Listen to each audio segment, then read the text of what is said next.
Hi guys, I'm Shrishti, you're watching Bollywood Life, and I may seem really calm and composed right now, but I'm severely intimidated because I'm sitting with one of Bollywood's royalty, Saif Ali Khan. Hi Saif, how are you doing? I am fine, thank you. Please don't be intimidated. No, but I am because you're like... Be intimidated by the phantom. Yeah, so the film, whatever we've seen so far, it looks great. Okay. Can you tell me why it's called Phantom though? I think Phantom is a good name for the kind of mission that he's on, that they're on. I think it's something that even if they're successful, they're never going to get the credit for. It's like one of those secret black operations where, you know, if you get caught, you don't belong to the Indian government, and even if you succeed, they can never say that you did it. So, and the guy doesn't really have a family or any kind of connection to anything. Basically, they need somebody who is expendable for the mission, you know, and I think that's why it's called Phantom, because Phantom means a ghost.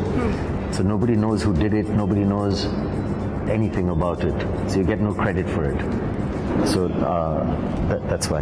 And the film is based on Mumbai Avengers. So have you read the book? I mean, no, I haven't actually read the book. I'm familiar with the book and the characters, but Kabir said there's no need to read the book. But I think he's combined a lot of the characters into these two. I understood my character from the director. I know Hussain Zaidi writes really well, and his books are really popular.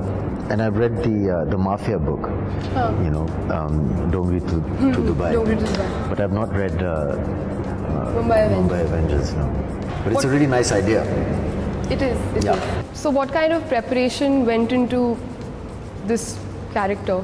Were there any reference points that you looked at while playing this character? I mean, there's so many, you know, there's a lot of kind of American movies like this, in the sense, you know, people going on a mission. So I think the same preparation as goes into any part. I mean, you have to understand the character, what he's going through. So a little bit of getting to know, basically you have to know your character really well, you know, definitely. His habits, his thoughts.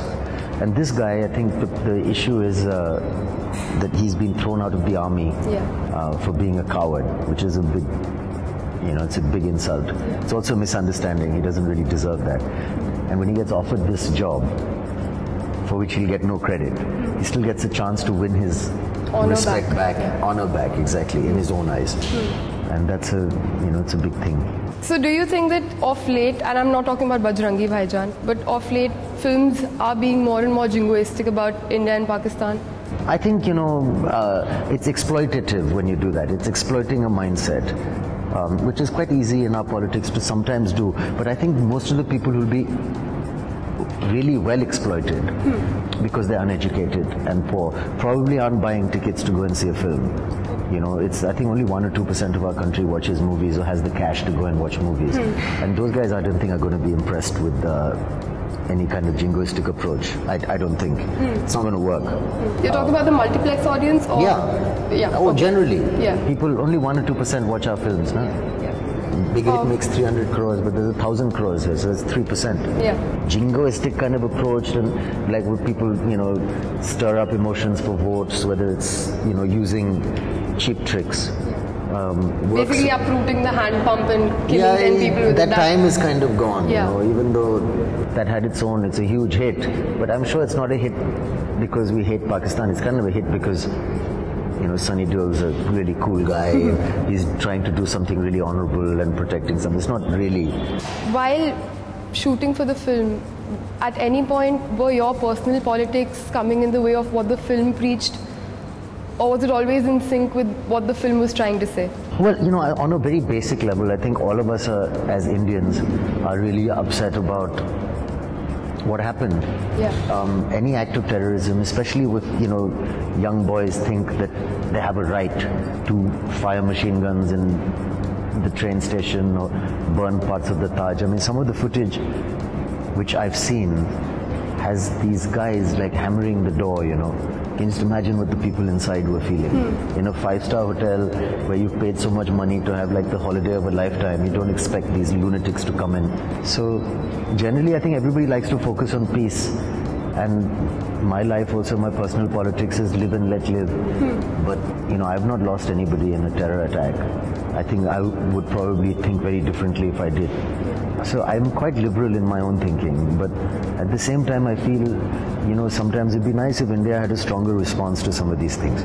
I'm totally against the death penalty normally, but I agree that sometimes it should be there to be because these are rarest of the rare. But also to frighten people into feeling that there is an ultimate judgment, you know, that can happen to you.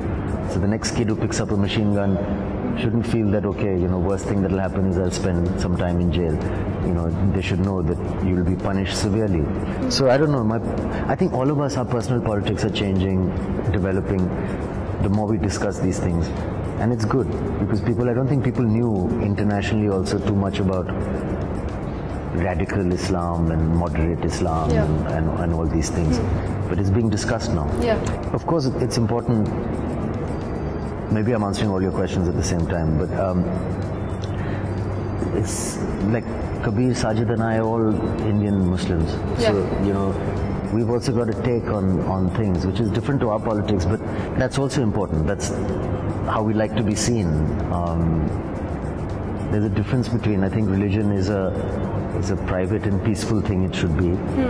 And nationalism is something else, you know. I think we should be Indians. And Jingoism is something completely different. We're not interested in Jingoism. We're not interested in bashing a particular country or a particular religion. You know, it's just the people who are against us. I think people who want to do these things, like what happened at the Taj and what has happened in many places a lot, are not. I don't think they should get the protection of being called religious extremists also. I think they're just criminals, they're just crazy people who just want to cause damage, and they should be punished. Hi, this is Saif Ali Khan and you're watching Bollywood Life.